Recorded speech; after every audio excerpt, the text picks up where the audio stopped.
চলো অনেক রকম তো রেসিপি তোমাদের সাথে শেয়ার করলাম। আজকে ভাবলাম চলো বিরিয়ানি বানাচ্ছি যখন তোমাদের সাথে একটু শেয়ার করেই দিই।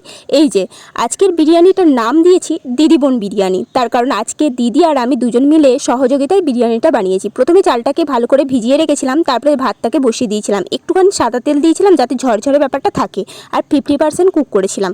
দেখতেই পাচ্ছ কতটা ঝরঝরে রয়েছে। একটা করে থালাতে আমরা প্রথমে চাড়িয়ে রেখেছি কিছুক্ষণের জন্য। তারপরে বেরেস্তাটাকে ভেজে নিয়েছি। তারপর আগে আলুটাকে আর চিকেনটাকে রান্না করা আলাদা করে দেখালাম না, কারণ চিকেনের রেসিপি আমি এর আগে অনেক শেয়ার করেছি।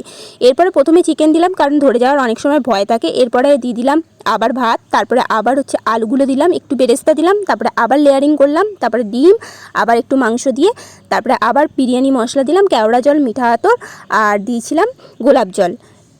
অবশেষে দিয়েছিলাম লাস্টে সব বেরেস্তাগুলো। আর দেখো কত রকম ফাইনাল রেজাল্ট, দারুণ খেতে হয়েছিল। তোমরাও বাড়িতে ট্রাই করতে পারো, কেমন লাগলো জানিও।